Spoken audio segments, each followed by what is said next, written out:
The treasure of Villena was discovered in 1963 by archaeologists in the region of Villena, in southeastern Spain. It consists of 59 items including bottles, bowls, and pieces of jewelry made from gold, silver, amber, and iron. The total weight of the treasure is about 10 kilograms, making it one of the largest and most valuable collections of prehistoric metalwork in Europe.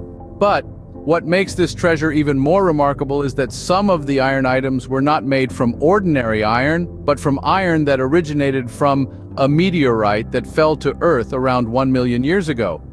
These items are the gold-plated pommel of a sword hilt and an open bracelet, both of which have a dark and shiny appearance and are covered with a ferrous-looking oxide that is mostly cracked. How do we know that these items are made from meteorite iron?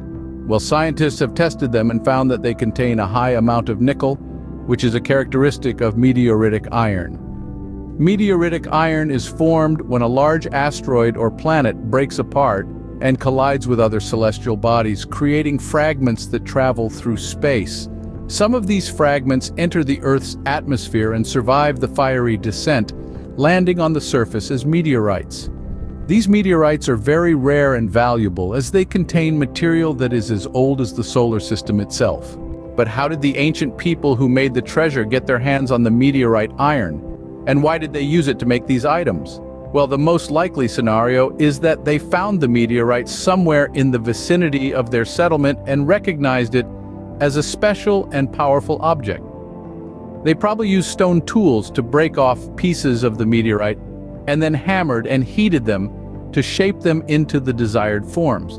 They also plated them with gold, which shows that they valued them highly and considered them sacred or symbolic.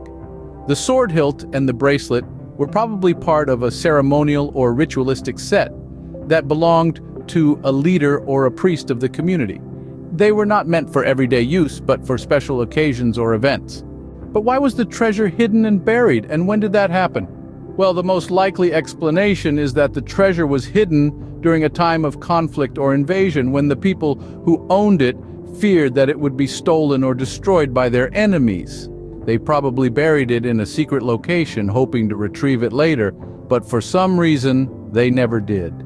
The treasure remained underground for centuries until its discovery in modern times.